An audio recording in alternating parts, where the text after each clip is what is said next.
These long dog days of summer, I mean, we just made it through a heat wave. Mama was parched through this heat wave. I was hitting up Dunkin' every single day, and I will continue to probably for the rest of my days, but especially this summer. Dunkin' is helping everyone stay cool this summer with its lineup of refreshers. These drinks are packed with bold, fruity flavors and served ice cold. It's amazing. Dunkin' refreshers are the perfect afternoon pick-me-up. I like to start my morning with them personally, and then sometimes I go back for a second one because I'm just feeling crazy. They come in a variety of delicious flavors, including fan favorites mango pineapple and strawberry dragon fruit. And then for a limited time, there's black cherry and there's pink pineapple. I'm going to tell you something right now, and it's a bold claim, let me tell you, but I stand behind it. Pink pineapple will change your life. It is so good. It has me feeling like I'm sitting in a pool, resort side, just living, honey. It's so yummy. Try your favorite flavor with green tea, sparkling water, lemonade, or Dunkin's all-new limeade. I haven't tried the limeade yet, but I'm going to. Usually I get my drinks made with green tea and occasionally lemonade, but I do really like the green tea. Or if you don't want to build your own, try one of Dunkin's curated refreshers like the Cherry Lime Ricky or the Ultimate Pink Daydream. The Cherry Lime Ricky, scrumptious. I could drink like 3 of these a day. They're so freaking yummy. Head to Dunkin' today and find your favorite refresher. Dunkin' refreshers contain less than 1% fruit juice. Limited time offer. Chilling crime cases are mysterious, but finding coverage shouldn't be. With the State Farm Personal Price Plan, you have options and can personalize your plan to help create an affordable price so you can get back to cracking all of life's bigger cases. Talk to a State Farm agent today to learn how you can choose to bundle and save with the Personal Price Plan. Like a good neighbor, State Farm is there. Head to statefarm.com to get a quote. Prices are based on rating plans that vary by state. Coverage options are selected by the customer. Availability, amount of discounts and savings, and eligibility vary by state. Avoiding your unfinished home projects because you're not sure where to start? Thumbtack knows homes, so you don't have to. Don't know the difference between matte paint finish and satin? Or what that clunking sound from your dryer is? With Thumbtack, you don't have to be a home pro. You just have to hire one. You can hire top-rated pros, see price estimates, and read reviews, all on the app. Download today. Hey, weirdos, I'm Ash. And I'm Elena. And this is Morbid.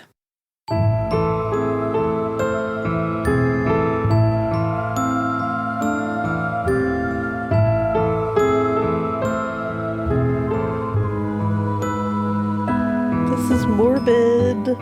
It feels like morbid in the morning, but it's like kind of not at all. Yeah. I woke up late today by accidente. This was the day that I was... A late riser. Yeah, this was the day that I was going to get up at 6:30 and really move my body yaddy and prick my finger and figure out my egg reserve and all that jazz, and I didn't. Wow. I had so many... You had a lot of plans for this morning. No, I literally had so many plans for this morning, and my alarm went off, and I said, oh, let me just lay here for like 2 minutes. And that's always the kiss of death. 3 hours later. Never say, I'll just lay here for a couple more minutes, because you're not going to lay there for a couple more minutes. No. You're going to fall asleep. Yeah. And then your alarm is shut off. Now I'm thinking about that Frey song. It's like, if I lay here. Oh, yeah. If I just lay here. Is that Snow Patrol? Yep. Yeah. It is. I was like, wait, that's not the Fray. Wrong. I was like, nah, that's not the Fray. No. Similar vibes, though. Yes, similar like sad boy vibes. Oh, yeah. You know? Sad boy. Sad boy vibes is what the Fray and Snow Patrol have. What's going on in your life? What's going on in my life? I don't know. Lots of stuff. You have overalls on today. That's I have new. overalls on. They're cute. Thank you. You look like... I'm trying to, like, describe what your vibe is right now. I don't know. It's cute. I like it. Thank you. You're welcome. I'm making a scary face. I'm wearing a sweatshirt that Drew got me for Christmas that all my Real Housewives of Beverly Hills girlies will understand. It says, name 'em, name 'em, name 'em. That's what it says. Her sweatshirt actually like vocalizes that when she comes in a room. Actually, my girly Sutton Strack, which by the way, have you watched any of the seasons with Sutton? Oh, I have. I saw a little bit of Sutton. Do you love Sutton like I do? Ago. Yeah, I think Sutton's funny. I love Sutton From so what I've much. seen. Last night she was on a date on the show, my girlie, and she realized, or she revealed that she listens to true crime. And I said, if Sutton Strack doesn't listen to Morbid, I'm going to cry Riot in the for streets. eternity. I'm just going to cry. You need to know. I'm going to put on Snow Patrol. I'm going to put on The Fray, and I'm going to cry. And you're going to lie here. Just lie here. And I'll forget the world. So now, listeners, it is your duty to get Sutton Strack to listen to us. Or to see if she does. Or to see if she already does. Maybe she does. Maybe she does. Who knows? I don't know. I don't know either. Who knows? I'd like to know. That'd be pretty funny. I love Sutton. Name them. Jealous of what? Your ugly leather pants. The best. I haven't watched it in so long. But This I know. This I know. This I know. I gotta, though. Or that I know. You know what I have been watching? Qua. Fall of the House of Usher on Netflix. I heard that's good. Bitch, I just saw episode 2, and if anybody has been watching this show, you know God. that I am in emotional turmoil now. Episode 2, you're already in emotional turmoil? Should I watch this? Episode 2 will fuck you up. Oh, God. I mean, the end of that episode, and for everybody who has watched it, you know, the end of that episode, Reeling? my jaw was on the floor. And I was literally just saying, holy shit, over wow. and over. It was one of the most horrifying things I've seen in a television show. It was pretty wild. Wow. Wild episode. What is the premise of this show? It's a loosely based on Poe's story, The Fall of the House of Usher. Right. I don't know if I ever read that. And it has other... It's like, it's got Poe, like the Mask of the Red Death and stuff, which I love that story. Mm-hmm. And I think that's what episode 2 is loosely based on. Oh, okay. And some of the characters have the same names, like in Mask of the Red Death. Okay. Prince Prospero. Okay. Episode 2 focuses on the child named Prospero, who they call like Perry. What And, is like the time period? it's like now. Current? Okay. Yeah, but it's updated to that. Basically, like when you start it, you find out, like you're basically watching how certain people die Oh, fuck. in this family. I just started a book which is like not that. a spoiler because it's like that's the story from Poe, who Shit. wrote it quite a long time ago. But it's very well done. I mean, it's Mike Flanagan. Oh, okay. I think Mike Flanagan kills it. Yeah. He did like Midnight Mass and Haunting of Hill House and I still have to watch that. Did you watch Bly that? Manor and shit like that. I've Haunting only of Hill seen House? some of Haunting of Hill House, but I loved it what I watched and I need to finish it. I heard it was like beautifully done. Midnight Mass is literally one of my favorite shows. Drew and I are looking for a new show right now, but like, you know when you don't know what you're in the mood for, but you also know you don't know what you're in the mood for, but you know what you're in the mood not for. Yes. That's how we feel. Yeah. And like everything that I'm like, oh, we could try that. I'm like, he's not in the mood for. And then he's like, oh, what about this? And I'm like, no. I saw someone describe Fall of the House of Usher as horror Succession. And it's pretty accurate. I loved Succession. It's and so pretty did Drew. accurate. Oh, and sorry, quickly while we're here for my Real Housewives girlies again. Oh, we're circling back. We gotta, because you need to watch SLC. It's only 4 seasons right now. You could catch up so quickly. It's all on Peacock. I'm talking to you directly. Oh, me. Elena. Me. Yes. Elena. I'm talking to anybody that hasn't watched it. It's so good. And the finale last night, I texted Ronnie and Ben, or I think the finale was like 2 nights ago at this point. I texted Ronnie and Ben. I was like, I'm losing my mind of Watch What Crappens, and they were losing their minds. They literally agreed, and like collectively all Housewives fans agree, this is the best season finale in Housewives history. Damn. Fucking insane. Shit. Dita Von Teese is involved. Oh, shit. Yeah, and somebody's about to get a cease and desist for using their name and likeness. Oh, no. In my opinion. It's my opinion! Wow. So yeah, Housewives. Shit. Fall of the House of Usher. You know? Married at First Sight we talked about last week. Hitting all sides of the spectrum. Truly. Succession. Yeah. I think I talked about Saltburn last week. Yeah, you did. Oh, God. So Have you watched that yet? I have not. I don't know if I will. Why? You haven't spoken super highly of it. No. That's you're not wrong about You that. said it's incredibly long, and you were like, you weren't even sure how to describe it. I was like, I don't know.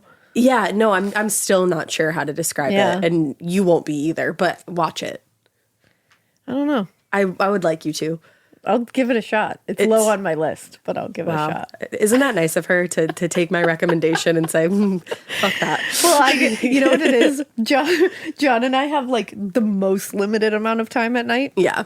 to watch these things. So it's precious. So it's like we're still not done with Peaky Blinders, and we started that shit like years ago. The thing about Saltburn is I don't know if you can you can't go to bed after you watch Saltburn. Yeah, and we can only watch it at night right before we go to bed. Yeah, that's the only time for sure. And you don't want anybody walking into the living room while you're watching this. Yeah, see, that seems like a lot of trouble for something that I'm not super excited to watch in the first place. It's I don't know what it is, but I'm like, I don't know. They said, the actors, I watched an interview with them, and they were like, we wanted people to leave the theater and, drive home with whoever they came home and saw, or came to the theater and saw it with, and, not know what to say for, the entire drive home. And I was like, I felt that way for weeks. But, so I want to talk to somebody about it, but, nobody I love has watched it yet except for Drew, and we can't, we're just like, you just don't know how to even. Yeah. I need Aiden to watch it. He said he was going to text me when he did. I'll eventually watch it for sure. Please. It's just it's a commitment right now. Yeah, I was going to pick it for Scream, but I can't. I can't have a on mic discussion in detail about that movie. You're so it's a no. There are 3 scenes in particular that Hannah Berner described it perfectly on TikTok. She said your face will just go like that. So go find that on TikTok. That's interesting. Yeah. I'm interested. So I guess we'll see. Because if you and Dave watched it, watch it. You're like, everyone watch it. No, I'm serious. Horrifying and long and will ruin your life, but go watch it. Yeah, I think I'm going to say it. I think it might be good. I think it might be good. What a rousing endorsement of a film. It's so long, and it might be good. That's the thing. I watched it a week ago, and I'm still dissecting how I feel about it. That's pretty good. That's the thing. There's that. And I don't feel. No, I don't know. I was gonna say I don't feel bad about it, but I'm like, do I? You kind of do. I feel there are certain scenes that I do feel a little bad about. Anybody who has watched it, I hope you get exactly what I'm saying right now, and I feel like you will. Oh yeah, I'm sure, because I've seen people reacting like I don't know how to react. So yeah, but we need to move on. Yeah, well, and you know what? We'll move on to something pretty horrifying. So today we're going to talk about Preston Castle and the murder of Anna Corbin. Okay, so. This is, we're going to be talking about a boys' reform school from the 50s. Oh, yeah. Today. So I think everybody knows where that rolls. That's dark-sided. Yeah, we're going to get into some specific parts of this school, but I'm sure there's many more things. I'm sure. There's on the grounds of, and actually, I first heard Preston Castle even mentioned. It's in California. I didn't expect that. Yeah, on Girls Next Level podcast, Bridget was talking about it because she's a ghost hunter. Bridget's always been into that shit, and she's she goes to all kinds of places and she professionally ghost hunts, all that cool stuff. And she had mentioned Preston Castle, and I was like, interesting. Oh, shit. And when I started looking into it, I was like, oh, shit. There's some shit here. So shout out to Bridget and Girls Next Level for even putting this into my orbit. Her and Holly are so cool. I love them both so much. Now, when it opened in 1894, yeah, it opened up long ago. Preston, what was once called the Preston School of Industry, represented a change in how criminal offenders and wards of the state were going to be treated in American society. They wanted to shift more towards the compassionate mission of reform over punishment. That was the idea. But while the mission may have represented a more progressive approach to reforming young offenders, the daily life for the young, what were deemed inmates, was often as brutal as it would have been in an adult prison. Jesus. So it didn't really jive with the actual mission. And the school actually closed in 2011. 2011? Yeah. The fuck? It went on that long? And it stood as a historic landmark and cultural institution that is actually open to the public.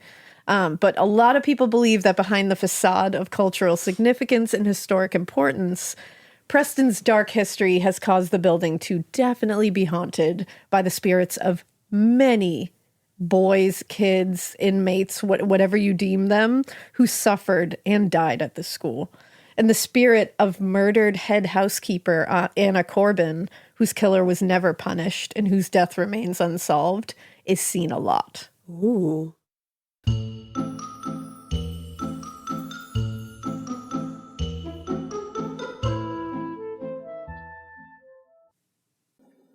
Getting paid twice a month doesn't mean money is scarce. It just feels that way.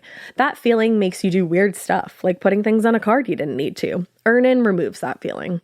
With Earnin, you can access up to $150 per day of money you've already earned, plus up to $1,000 between paychecks. Standard transfers take 1 to 2 business days with no mandatory fees, and expedited transfers start at $3.99 and cap at $5.99. 5 million people are already on it, and honestly, it's wild it didn't exist sooner. Download Earnin on the App Store or Google Play, spelled like earning money without the G. Type in Morbid under podcast when you sign up. It'll really help the show. Earnin is a financial technology company, not a bank. Access limits are based on your earnings and risk factors. Standard cash outs take 1 to 2 business days with no mandatory fees. Expedited transfers available for a fee. Tips are voluntary and don't affect the service. Available in select states. Terms and restrictions apply. Visit earnin.com for full details.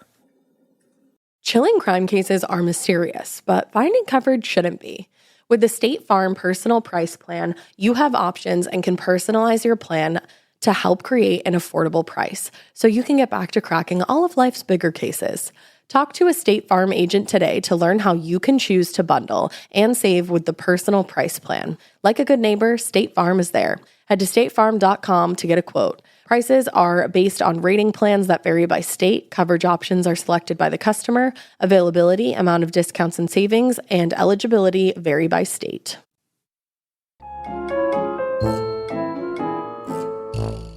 Now, there's also a graveyard, like a cemetery on site, where boys were buried when they died of like illness or anything else.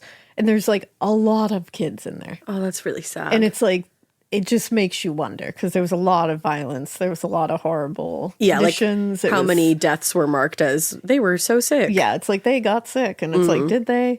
I'm sure many of them did. But now, in the latter decades of the 19th century, progressive politicians and activists started advocating for dramatic changes to many social institutions in the United States.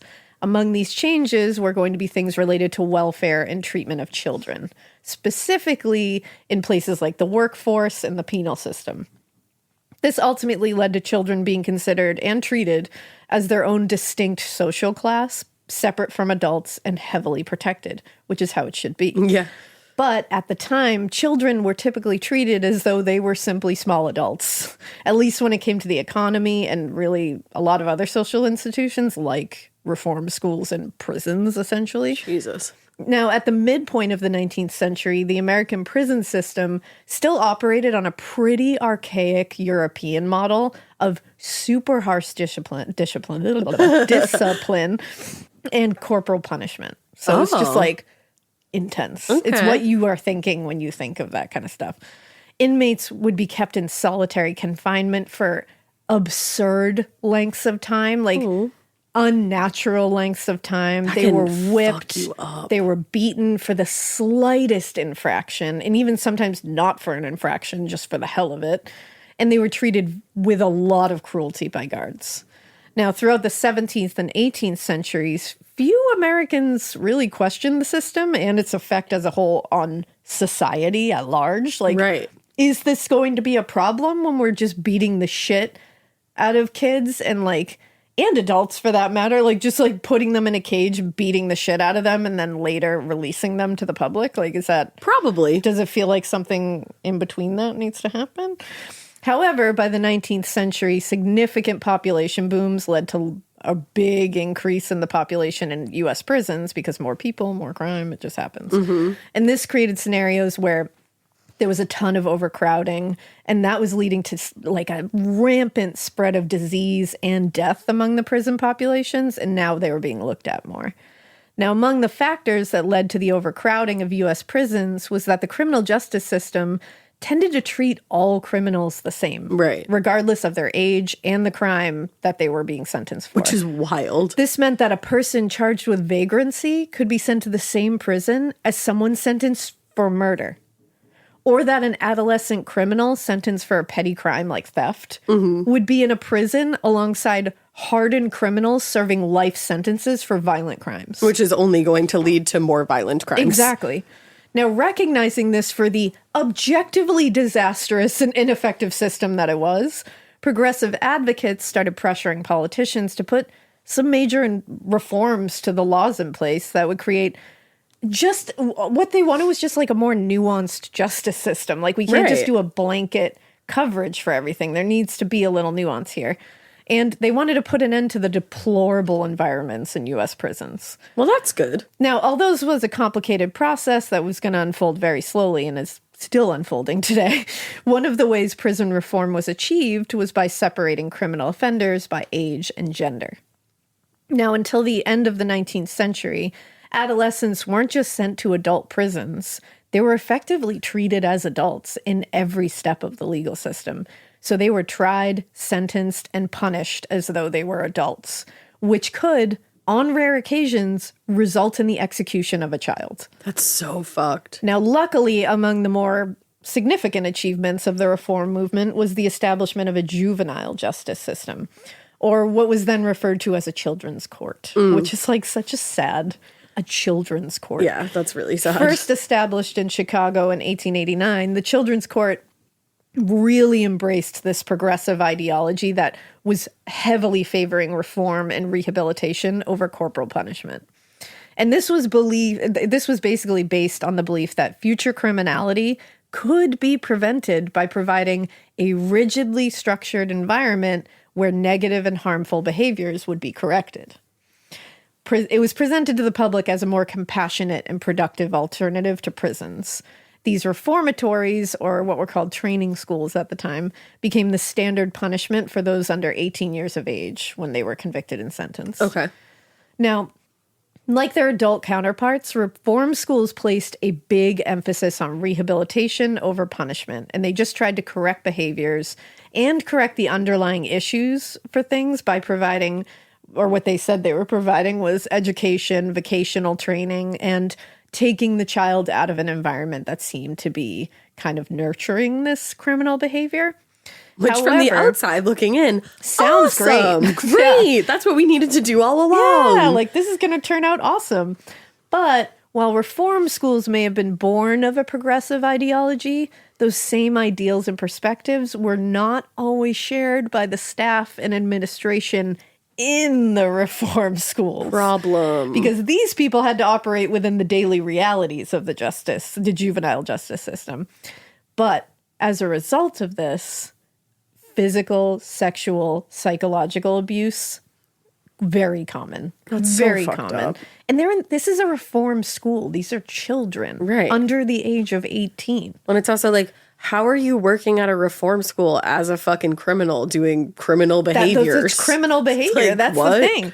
And this environment would frequently undermine any positive goals that were intended for the residents of these reform schools.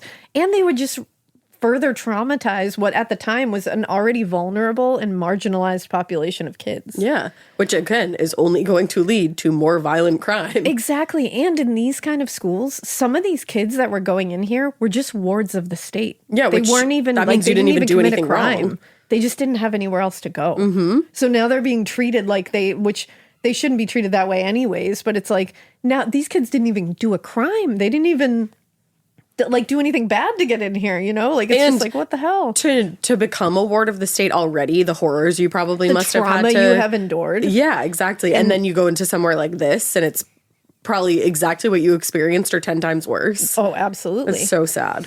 Now, in the winter of 1889, California State Senator Edward Preston introduced State Bill 402, which basically proposed the establishment of a juvenile reform school, and it was they wanted to provide for the maintenance and management of that school. Now, initially, it was going to be housed on the property of Folsom Prison, where juvenile offenders were already being housed, by the way, in Folsom Prison. But an amendment was offered that proposed the school be located about 30 miles away in Lone, California. Better idea. They figured that to locate the school on the prison, quote, would be a taint upon those who went there. You would think. It's like, yeah, you're trying to move away from the prison life. You should probably move it off the prison Yeah, maybe grounds. don't set up camp right next to it. Just saying. Now, the Preston School of Industry was named for that senator, and it was intended to not only house criminal offenders under the age of 18, but like I said before, anyone who is deemed a ward of the state. And, quote, boys whose daily life and home environment are leading towards a useless and criminal career. Now, the school's general purpose was to, quote, make useful citizens of wayward boys by providing training and instruction, and it was going to prepare them to be productive members of society. This all sounds great. Oh, yeah, so flowery. And when the school was announced, the press was told that, quote, it is the aim not to have the Reformation accomplished by punitive means, but by proving to the boys the value of good conduct and good reputation. That's one way to put it. So they're being like, no, no, no. We don't want to punish. We don't want to be crazy here. We just want to show them what life can be like and what you can get out of being good citizens. And it's like, okay, that sounds great, but... Totally. Now, construction of the school began in 1890 and was completed in 1894. And it was that year that the curriculum plan for operations was developed. And basically, the school was going to consist of 3 departments: academic, military, and industrial. Each boy was going to participate for 4.5 hours per day before moving on to the work portion of their day. Okay. So 4.5 hours of like school, like academics, unquote, and then moving on to the work portion. The work portion was basically agricultural work on the school's farm. Okay. The military portion of their education was going to involve instruction in, quote, such branches of military training as are ordinarily used in government service, giving special emphasis to those parts which secure to the cadet an erect and soldierly bearing, a neat appearance, and respect for superiors. Okay. The problem with that is that these are children. Yeah. If it was just maybe a high school, I guess I could see that as almost like an ROTC kind of thing. Yeah. But, like, how old are the boys going Some of them through were this? as young as 7. Like, a 7-year-old, in my opinion, at the very least, doesn't need to be involved in military training. No, I don't. In my opinion, that doesn't make sense to me either. I think that could get abusive very quickly. And it did. Of course it did. Yeah. The end result here is not great. Yeah. Now, also, the industrial branch of the school focused on vocational training and preparing students to enter the workforce. Which would have been great. Vocational schools, great. Yeah. We love a vocational Yeah. school. You can enter training into a field right off the bat. I think that's a great option for some kids. And it's like, so that sounds great, but again, this wasn't best laid plans, you know? Yep. Now, like we said, the work portion of the day happened on the school's 300 acres of farmland. It's terrifying. The students helped to, quote, produce on the farm the larger part of fruit, vegetables, hay, and grain, which was used at the school. So they farmed their own food, essentially. Which can be such a great learning experience. Such a great learning experience. And the farm served a dual purpose because it provided a hands-on learning experience that could be applied to the workforce later. And it also helped cut costs of operation by providing a low-cost solution for food and other overhead. So this was actually a larger plan that the school had to make the school kind of self-sustaining. Okay. Which is also a great idea. I'm pretty ahead of its time. It included future plans for, quote, clothing and shoes of the boys to be made at the institution. Wow. And for eventual, they were going to add like printing, carpentry, plumbing, blacksmithing.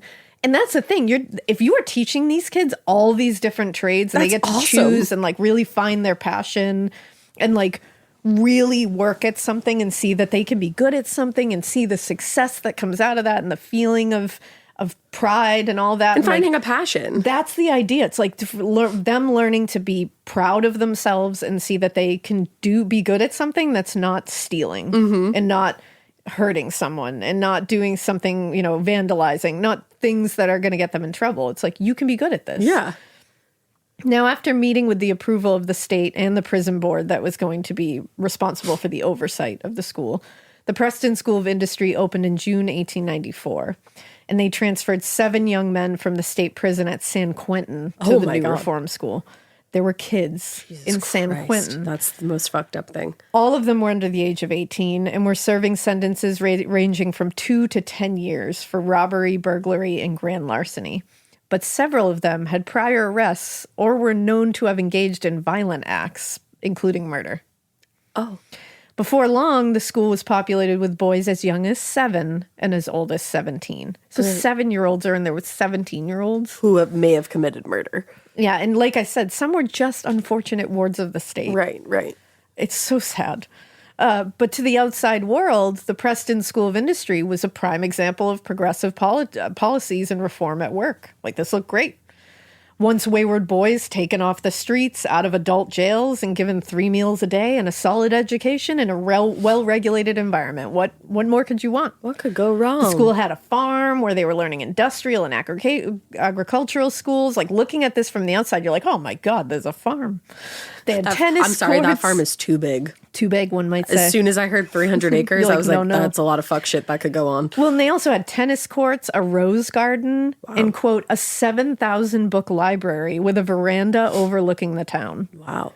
The building itself was a 46,000-square-foot monument of Romanesque Revival architecture that had 77 rooms, 43 fireplaces. It was super ornate, like ornate fixtures outside, inside, 257 windows that were all looking out on like the Northern California landscape. It seems like the perfect place to actually do some good shit. It does. What a waste. Sounds like it. And as far as most were concerned, if these boys had to be confined for something that they had done, where better to serve your time than Preston School, especially when the alternative was San Quentin or Folsom Prison. Little different. Now, inside the walls, though, life at the school was not easy, No. and it was frequently dangerous. Boys entering the school for the first time were stripped of their clothes, and they had their hair shaved from their heads and bodies to get rid of any lice. That alone is so traumatizing. And then they were dunked in a bath of caustic chemicals to rid any other bugs or parasites that they could potentially bring in with them. And for many of the boys that were entering Preston, head and body lice were a regular occurrence, as were open sores and cuts, which would have made the delousing process excruciating. Yeah. Once they were inside, they were expected to follow the rules exactly as they were given to them. And those who didn't, and even some who did, because who the fuck cares, were subject to whippings, beatings, or sometimes worse. Now, some of the horrors experienced by residents at the school were inflicted by the hands of guards and administrators. That absolutely happened a lot. I'm sure. Others were simply a product of the era, unfortunately. For example, residents that needed medical care or surgery in the first 2 decades of operation at the school were operated on or treated on the floor.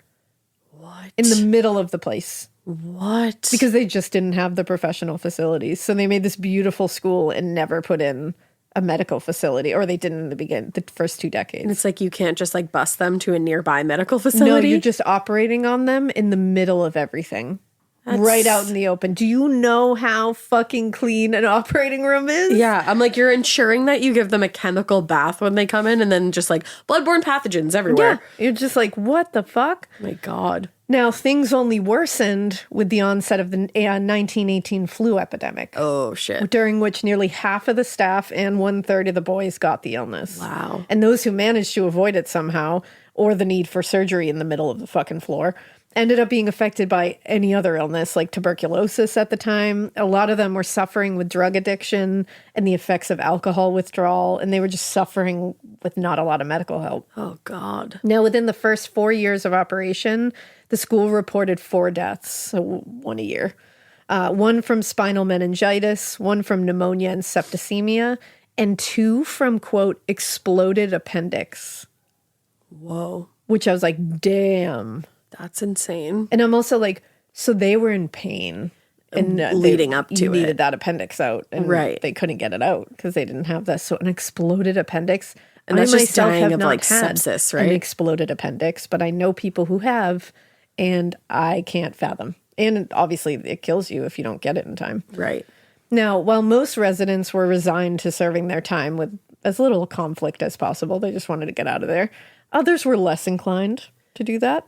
Escape attempts were common, and while most ended with the escapee being caught, either still on the grounds or just like immediately outside of them, right? A few had more unfortunate endings. In January 1913, for example, 15-year-old John Miller was shot and killed. 15. Oh my God. During an escape attempt. He was escaping and he ended up striking a guard in the shoulder with a pickaxe. Holy fuck. Like, damn. And Miller had made a previous escaped attempt from another institution before arriving at Preston 6 months earlier, and was generally considered to be, by the administration, they considered him disruptive and disrespectful. So to them, it was like, yeah. It's like, I wonder what the escape attempt really was about. Yeah. Probably escaping The horrors that were in those walls. He is one of those 18 boys that I mentioned buried in the cemetery at Preston. Really. And a lot of them died of illness or disease. Quote unquote. That allegedly. But he is one of them, and he was killed. Now, though they were overwhelmingly the targets of abuse, the residents of Preston weren't the only ones who experienced violent assaults at the school. Guards were often subject to physical and verbal assaults at the school, and at least 3 staff members were murdered between the school's opening in 1894 and the closure of the main building in 1960. Wow. Because although it closed in 2011 for good, the main building was closed in 1960. So it didn't function like it did for that long. Okay. All 3 of these murders of staff are a tragedy in the school's already dark history, of course, but only one of them garnered any public attention, really. Wow. And there was a lot of controversy involved in this one. And this is really the murder that contributed to Preston's really notorious reputation now. And that is the murder of Anna Corbin. I was wondering. Now, on the afternoon of February 23rd, 1950, a little before 2 p.m., 17-year-old Robert Hall was sent to get the head of housekeeping, Anna Corbin, from her office. So he reached her office and saw that the room was empty. And when he looked around, he noticed a pool of blood that was collecting in front of the padlocked door of the utility closet. Shit. So he was worried, obviously, that she was hurt or what the hell was happening in the closet. Well, and then to be a student to stumble across that scene, are you going to get accused of whatever just happened? Exactly. So, but he kicked down the door. Wow. Because he said he was worried she was inside and hurt. And he wanted to get to her. And unfortunately, he discovered 52-year-old Anna Corbin. Her face was severely beaten, and she had a rope tied tightly around her neck. Jesus. And there was a rug just casually draped over her, quote, blood-spattered body. Oh my God. Now, according to the initial press reports, quote, she had been beaten in the face and head so badly that it couldn't be determined whether she was bludgeoned or stabbed. What the fuck? Now, a little about Anna. Anna was born in Emporia, Kansas in 1898, and she spent her early life in the Midwest, where she was raised by her aunt and uncle who adopted her. Oh. In 1918, when she was only 20 years old, she ended up marrying Robert Corbin, and the following year, the couple welcomed their first child, Harold, and began making their way west. They settled in Colorado for a little time, where they had a second child, Avis, and then they eventually settled in Lone, California, where Anna took the job as head housekeeper at the Preston School of Industry, and Robert took a job as a group supervisor at the Preston School of Industry. Okay. So Anna settled into life in California super easily because she was a cool lady. I love that. She joined the local women's club. She participated in her Methodist church choir. She was active in several other local civic and social groups. She was just like that kind of gal. Just doing it all. And everybody liked her. She was very well liked at Preston. She was known as, quote, a strict disciplinarian, but not harsh or cruel. Okay. So she liked the rules, but she was not harsh and she was not cruel. Meaning she wasn't beating these kids. No. And people liked her. And I think that's why people respected her, is because she wasn't harsh and cruel, but she was strict. They respected that she wanted things to be the way they were, but she wasn't going to hurt you. Right. And although this attitude, she was very well liked, but like obviously some of the troublemakers, she was not popular among them because they didn't want to listen to anything. But honestly, it had earned her some verbal and written threats from students over the years because they just didn't want to listen. But again, this was just because they didn't want to listen to her, not because she was cruel in any way. Right. But mostly, those were only a handful. Most of these boys looked to her for support, and they respected her for the meticulous and thorough performance of a very frequently overlooked job as well. Because remember, she's head of housekeeping. Yeah. She keeps that place clean. Right. Which back then, Jesus, she's having to clean up after fucking surgeries on the floor. She's contending with a lot. Yeah. And people respected her for it because they were like, you do your damn job. And again, for boys to look to her for support, like that tells you something. She was very motherly. I was just going to say, it sounds like she was almost like a mother figure. And to even give you more of Anna, she had even taken courses in psychology and sociology just to gain a better understanding of the boys at the school and the circumstances that had led them to be there. And that shows you her dedication to them. Went out of their way. And that's somebody who's not in there going, I'm just going to collect my paycheck. Fuck these kids. See you later. She's there because she's like, yeah, this is a job, but I give a shit about these kids. And I would like to see them leave and be better members of society. And I'd like to be a mother figure for them and have them come to me because I have now gained a better understanding of why they are the way they are. Exactly. That's like, Anna's cool. Like, that's just really cool. She respected what they were supposed to be doing there, and she clearly did weren't. not need to do that. And the fact that she did is so badass. And actually the school superintendent, Robert Chandler, told reporters, quote, she was like a mother to the boys. Oh.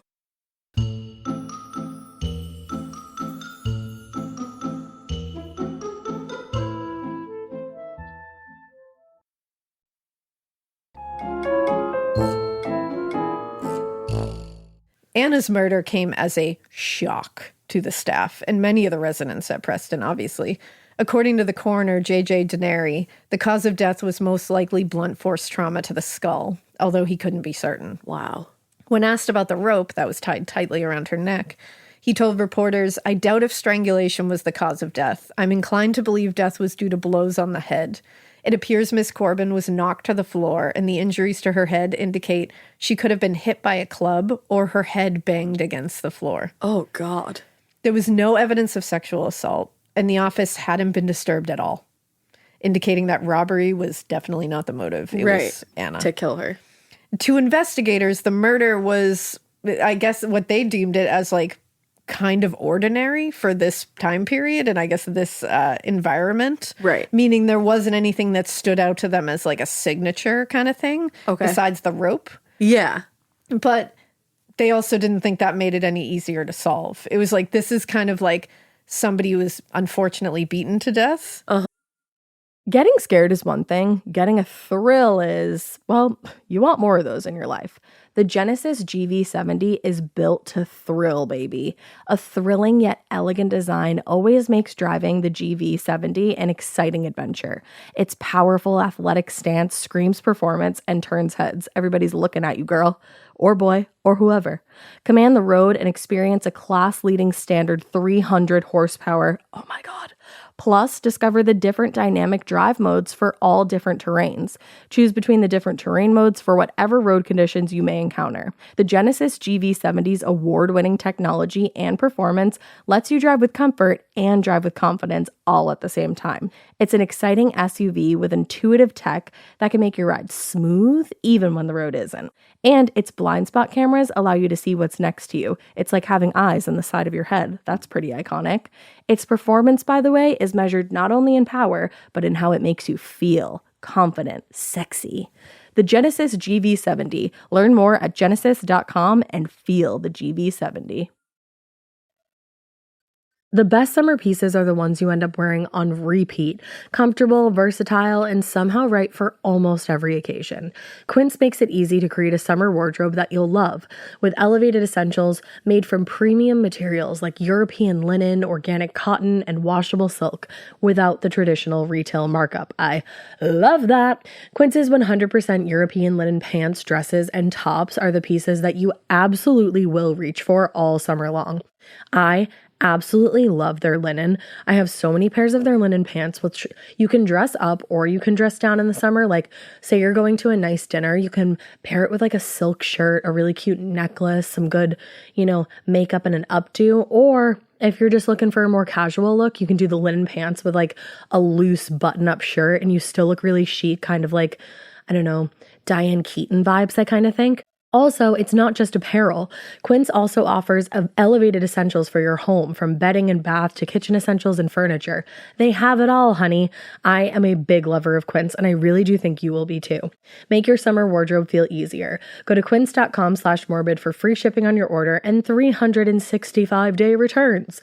Now available in Canada too. That's QUINCE.com/morbid for free shipping and 365-day returns. Quince.com/morbid. in a job where, like, you know, there's a lot of people around her that are criminals. Dangerous. So this makes it harder for us to solve. And there's really nothing that's like standing out as like, oh, I bet it's this kid because of this thing. It could be anybody. Now, at the time, there were 657 boys being housed at the school. Wow.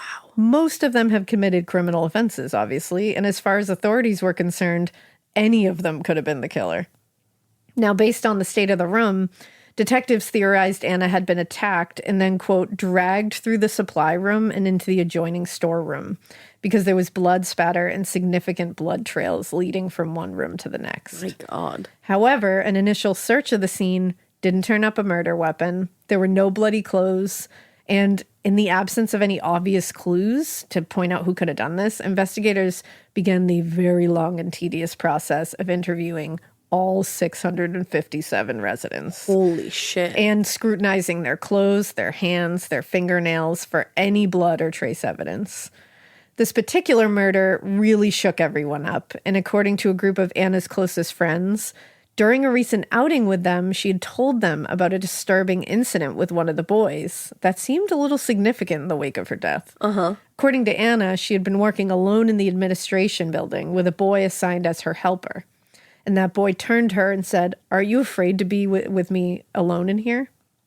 And when she said, "No, I'm not," the boy proceeded to tell her how easy it would be for him to kill her, and even described how he would do it.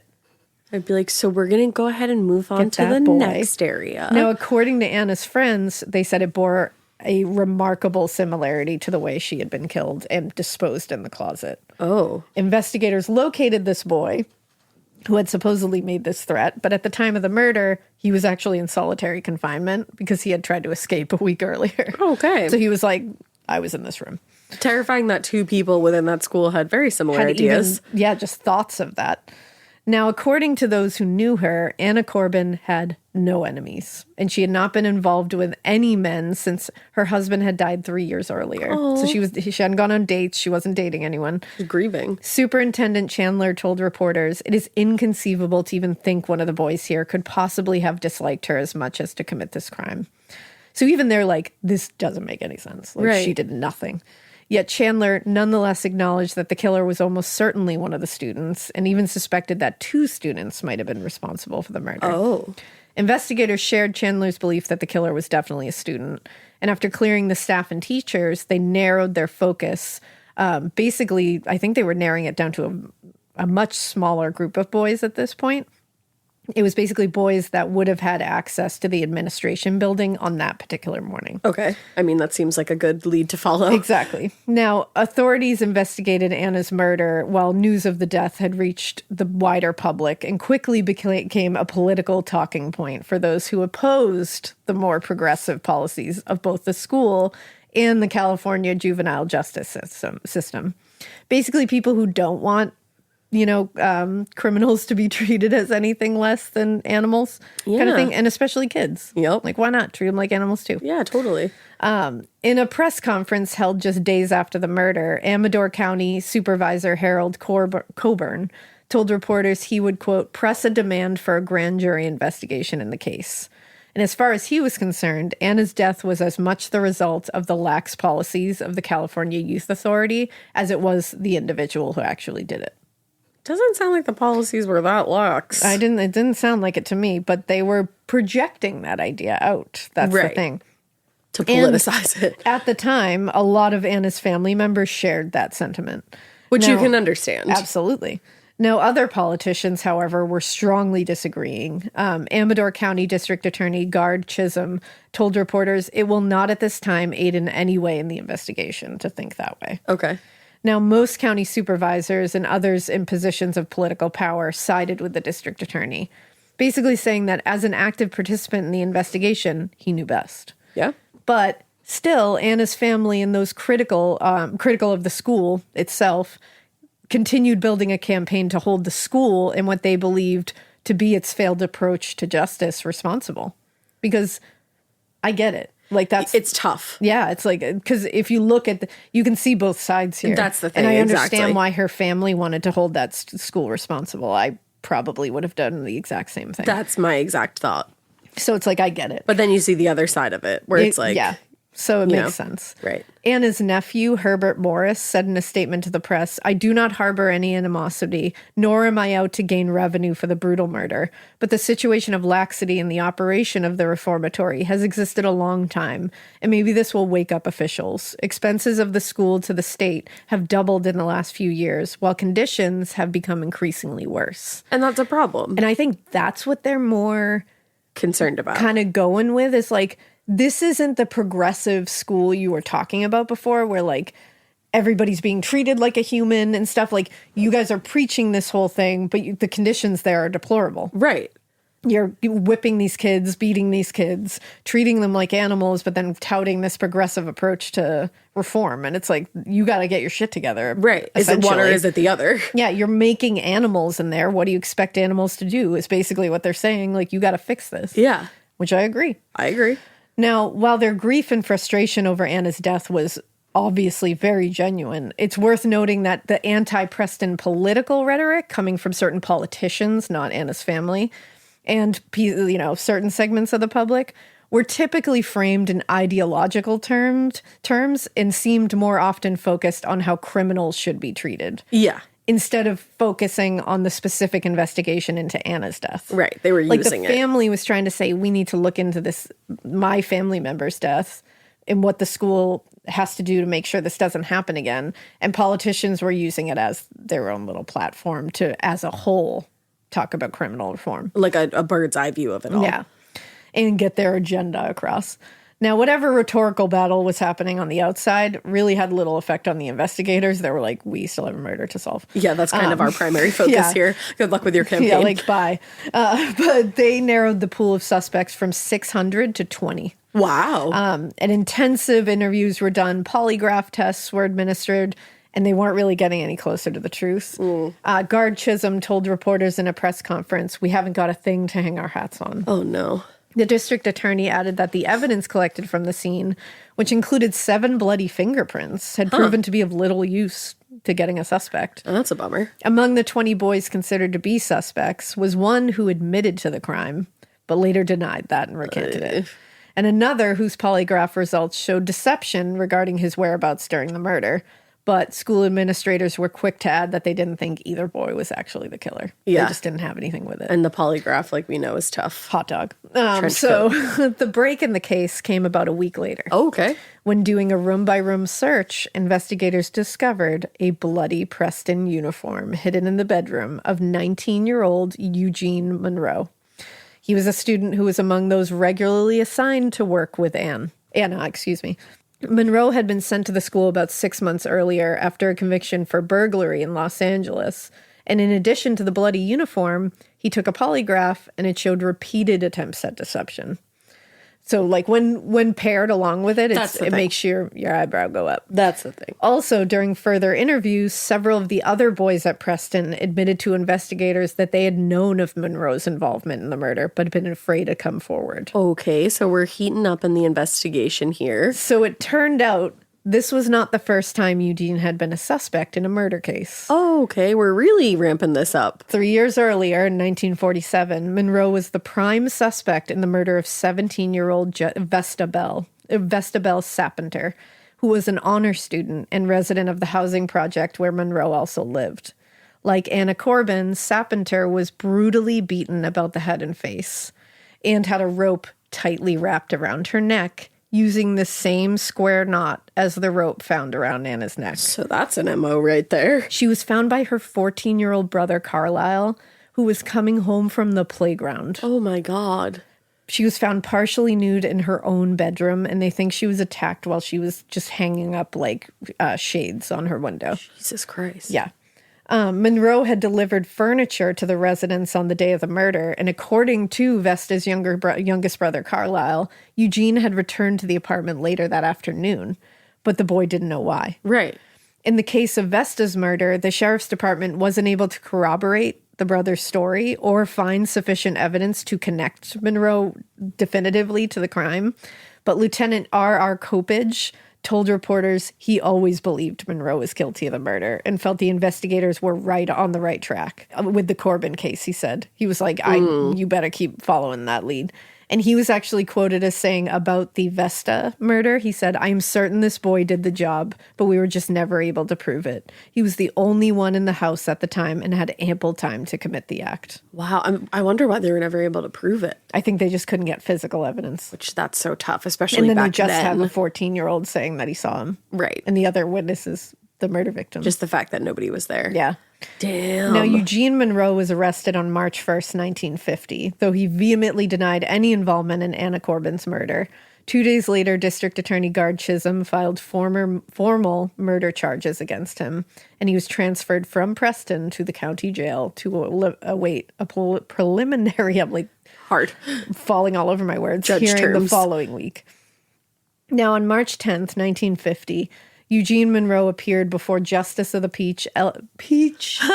That's cute. I am the justice of Justice this here of the peach. peach. I want to be a justice of the peach. How cute would that be? It's like, boop. I love peaches, so I'll be the justice of the peach. Peaches are so cute. They are, and they smell good. And then you kind of be a justice of the booty at the same There you time. go. It's a nice little double Yeah. dipping. Yeah. But unfortunately, he did not appear before a justice of the peach. It was a He peace. Appeared before a justice of the peace, L.P. Gebhard.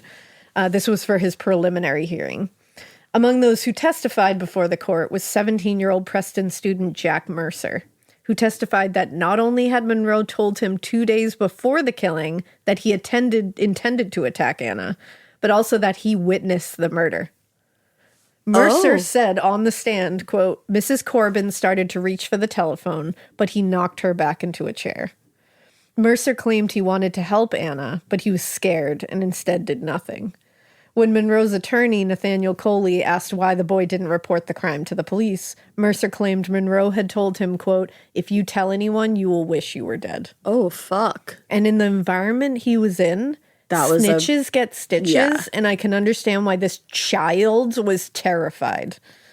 You see this man do this, like, obviously, you wish this kid would have said something, and as an adult, I'm like, say something, kid. But I don't know what that environment was like. Very different. That kid was trying to save his own skin. He was terrified of what would happen. And again, he's not an adult with, like, rational thinking skills. Exactly. And who knows? It sounds like it was really bad in there. So it's like he was living in a state of fear constantly. And you're thinking that's going to happen to me if I say anything. Yeah, and at least he's talking old? now. Right. You know? At least he eventually came through. Now, in his closing statement, Coley asked that the charges against his client be dropped, claiming that the evidence and hearsay testimony were insufficient to hold Monroe.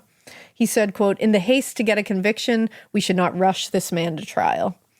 Justice of the Peace Genhart overruled the motion, and Monroe was bound for trial in the Superior Court. Good. His trial was set to begin April 24th, but just weeks before the start date, Jack Mercer threw a little curveball because he recanted his entire statement about what he'd heard and seen. Fuck. Did someone get to him? Yeah, methinks. Yeah, in a statement provided to the press by Monroe's lawyer, Nathaniel Coley, Mercer wrote, quote, "The testimony I gave in court was not true. Monroe never told me that he was going to kill Mrs. Corbin, and I never saw him hit her." That sounds like somebody is being Sounds forced. like he had some friends that were working in the background for him. According to Coley, Mercer only told investigators he'd seen Monroe kill Anna because they promised to release him from Preston if he did. So, but he decided to tell the truth once he realized they weren't going to live up to that. And also, quote, "to clear his conscience before an expected visit from his mother." I don't know about any of this. Now, arguing that Mercer's testimony at the preliminary hearing that had been the only real evidence that district attorneys had against Monroe, Coley announced his intention to move that the charges against his client be dropped. Oh, shit. Despite Mercer recanting his statement, District Attorney Chisholm was undeterred. And he was like, "No, we're going forward." And Chisholm told the press, "It is all right for Coley to make these statements. He represents the defendant. I'm convinced Monroe is guilty, and even without Mercer's statement, we would have a case. I'm also convinced Mercer will tell the same story at the trial that he told at the preliminary hearing." Huh. So he's saying, that's really cute that you have a statement from him. When he sits on the stand, I think he'll tell the same story that he told. And that's interesting that he was it sounded at least very confident in that statement. And in his opening statement at the trial, Chisholm laid out the case for the jury in detailed terms.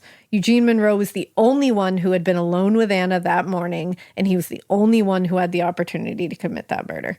Also, when they searched Monroe's room, investigators found the Preston uniform covered in blood that was a match for Anna's blood type. Okay. And they had a statement from another boy that Eugene had tried to get him to burn that uniform. The fuck? Finally, there was Mercer's statement that he'd seen Monroe kill Anna just days after the young man had told him that he intended to do so. Among the witnesses called by the prosecution were a number of Preston staff and residents, including a bunch of boys who'd seen Monroe go to Anna's office that morning. And when they saw him later that day, he, quote, appeared to be worried about something. A girl. The most important witness, though, was Jack Mercer. What did he who do? did indeed testify that he had seen Eugene Monroe kill Anna Corbin. Which makes you wonder, did he get offered some kind of protection for, staying true to his original statement? And it's like he's on the stand. Yeah, he knows he's got to tell the truth. That's sworn testimony. Oh my God. Yeah. Isn't this wild? And his mom had visited him, so I wonder if he was able to talk to her and she was like, you have to tell the truth. She was like, you got to sit up there and tell the truth. Right.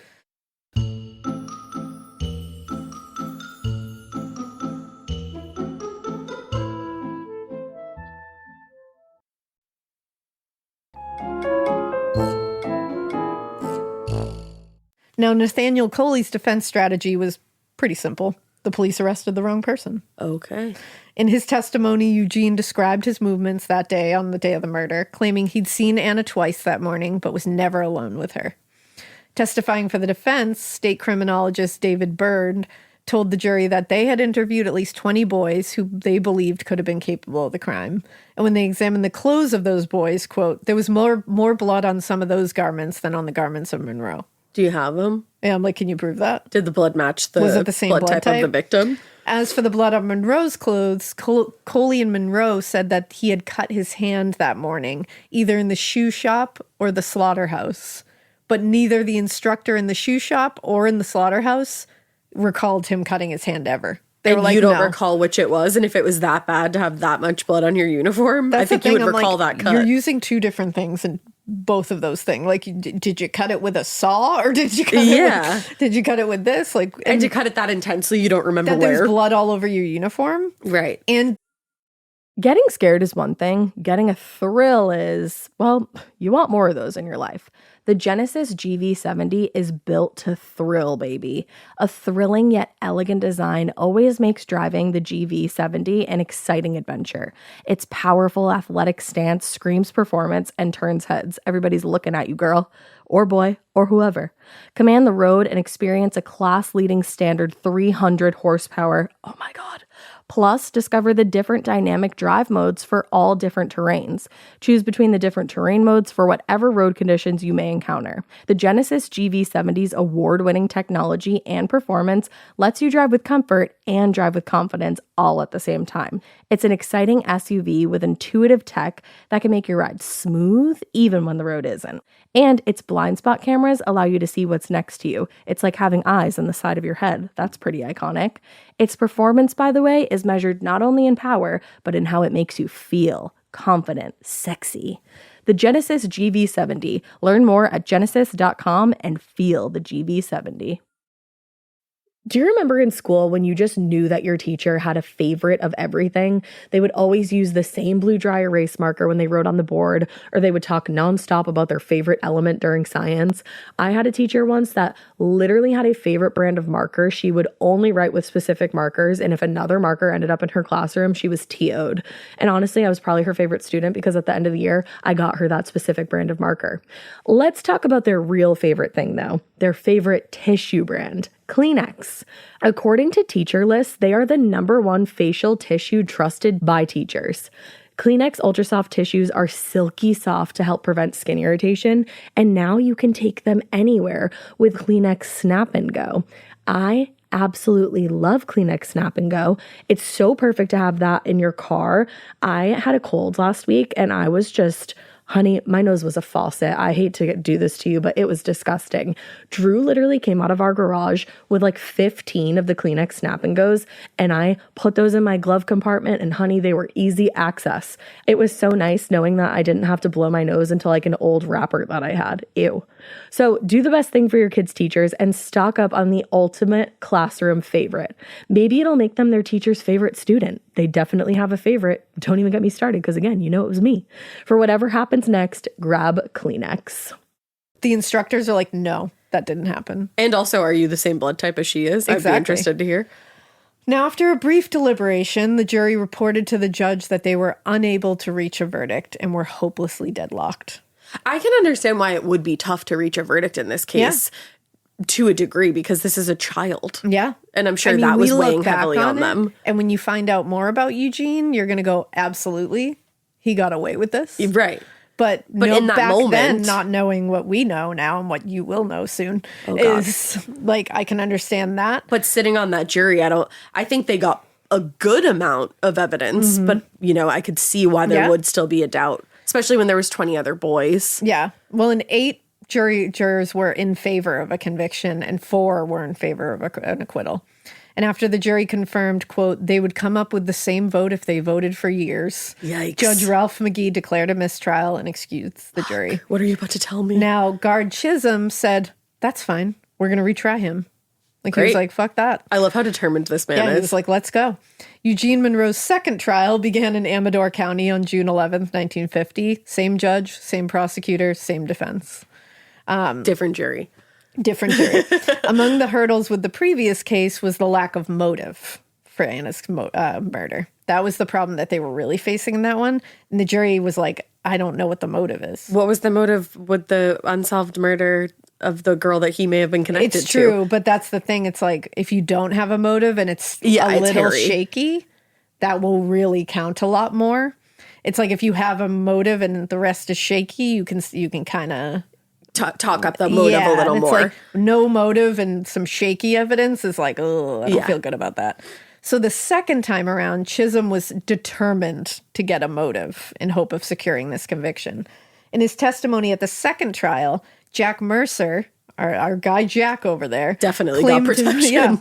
Claimed Monroe had, quote, beat and garroted Anna to death in her office because she had caught Monroe and himself in what he referred to as a degenerate act. Oh, no. Although this information had been known to the prosecution and the defense in the first trial, the jury never learned of the motive because Mercer was told by Judge McGee that, quote, he need not answer anything humiliating or degrading, which... And then you wonder if that's why he recanted his original statement, because he knew it was going to get further. This time, though, Jack was willing to give a detailed chronological account of the events leading up to the murder. Okay. And this is like upsetting because it's just like it's sad, and it's literally like this is what life was like for these kids. Okay. Now, according to Mercer, the day before the murder, he was propositioned for sex by Monroe, and Jack declined. But Eugene responded, all right, I'll make it rough on you. Oh. Indicating that if he wasn't willingly going to, he would retaliate with violence. Right. Jack was scared, and he didn't want any trouble. So he said he finally agreed, and the two engaged in the empty Sunday school room. But this was also, like, not consensual for Jack. No, obviously. Like, he was agreeing out of fear because he just didn't want any trouble. So he was raped. That's not consensual, exactly. So Eugene raped him. And that's where they were discovered by Anna, according to Jack. Oh, God. Now, shocked, Anna left the room and made her way down the hall to get a male staff member. But she was pursued by Monroe, who reached her just as she got her office door. And, quote, according to Jack, quote, he hit her several times on the face and head.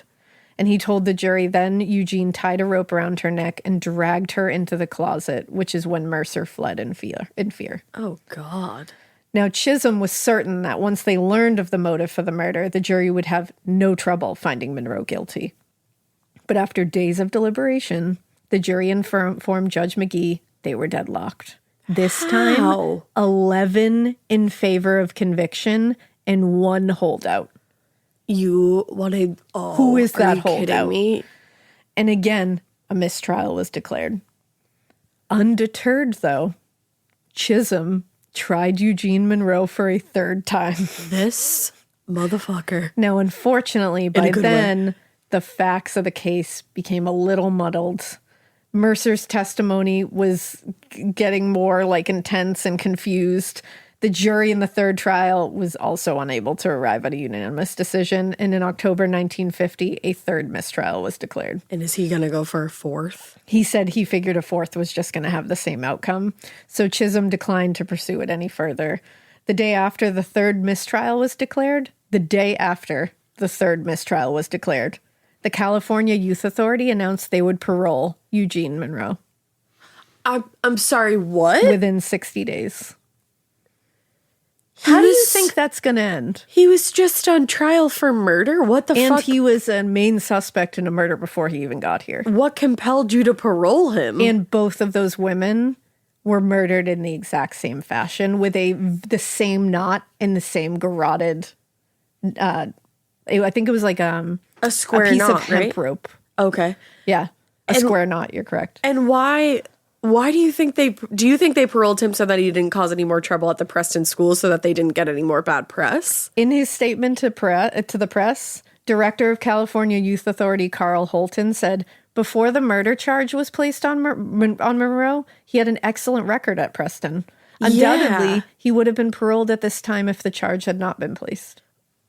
But it was, and that's a big fucking charge. So he was free from prison, and he left the state in 1950 for Tulsa, Oklahoma, where the following year he was arrested and convicted for the rape and murder of 22-year-old pregnant woman Dorothy Waldrop. Oh my God.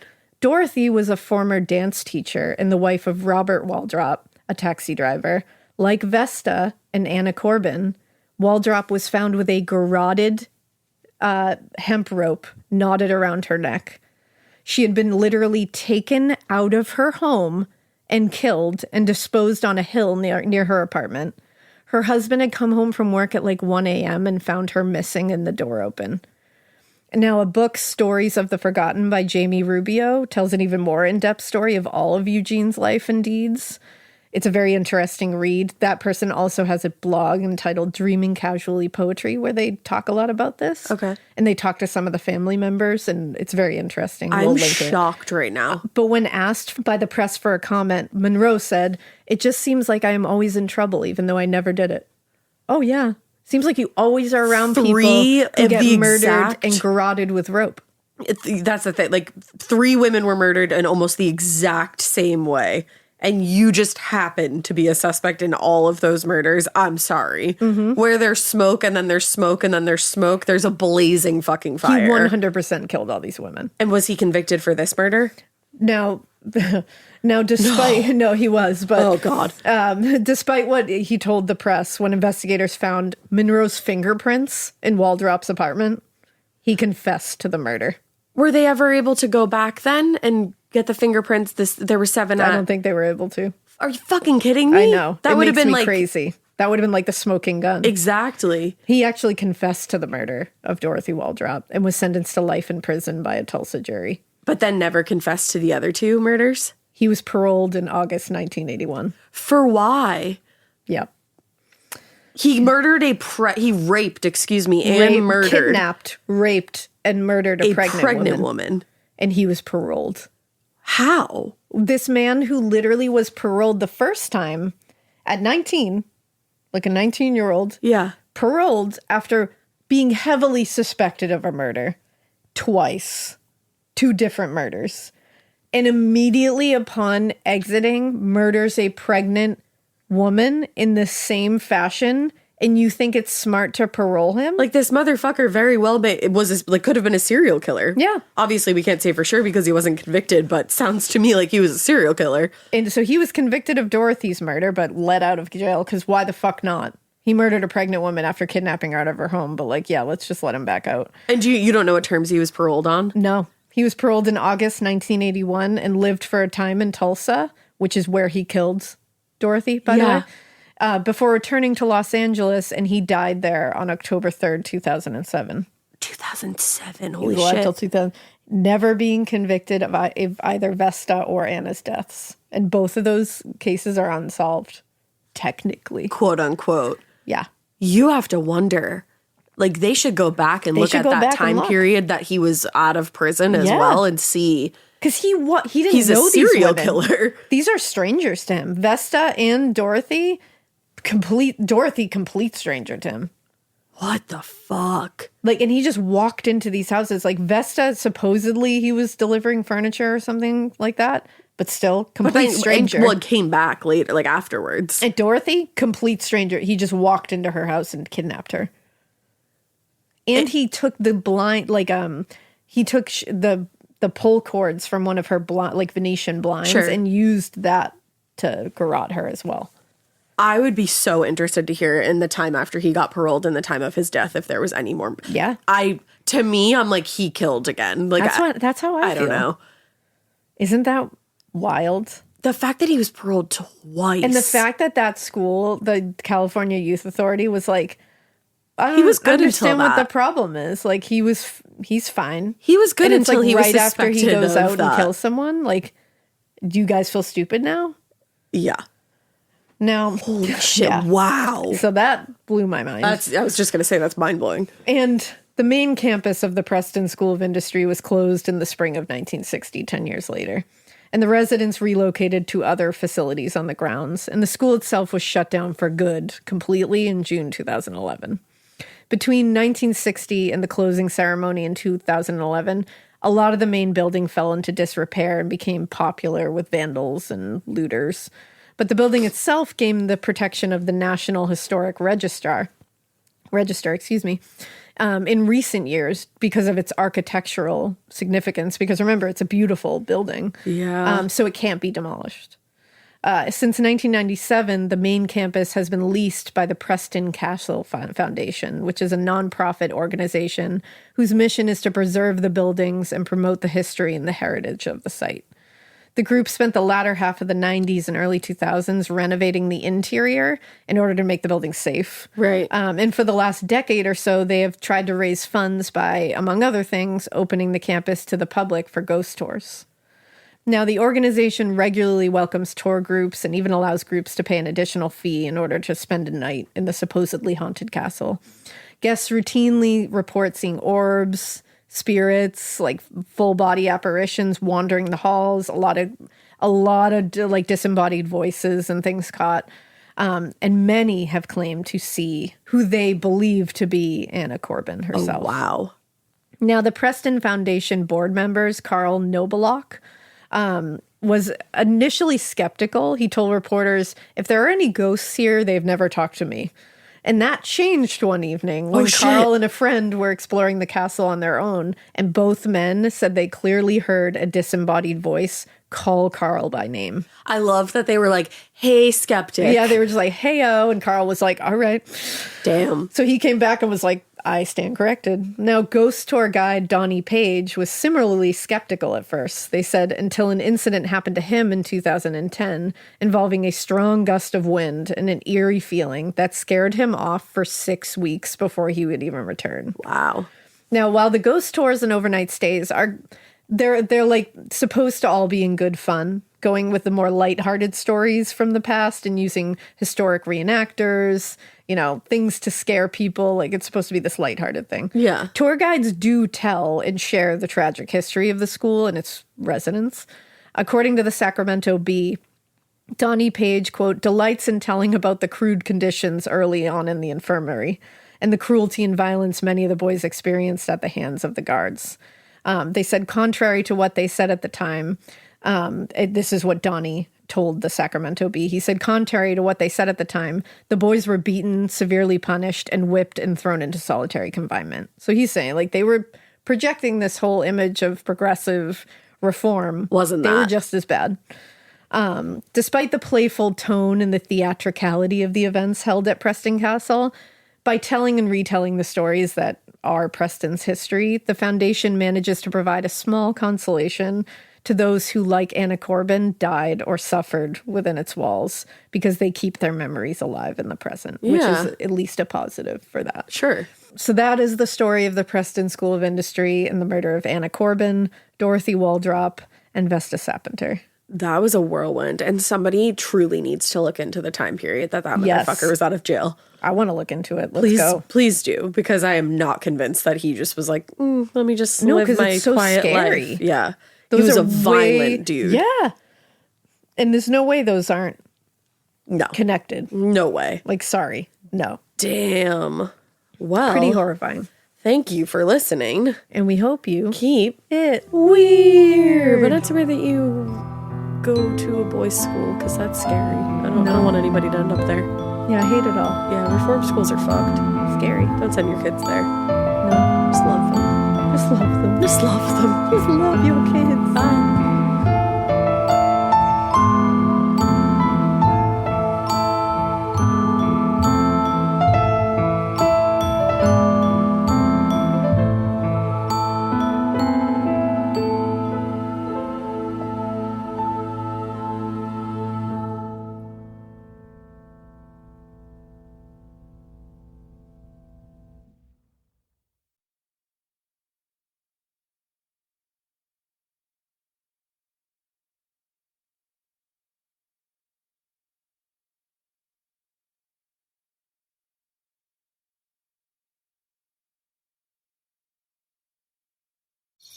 Traditional home security only alerts you after a break-in, and that's too late. Simply Safe is changing that. Stop. This is Simply Safe. Police are on the way.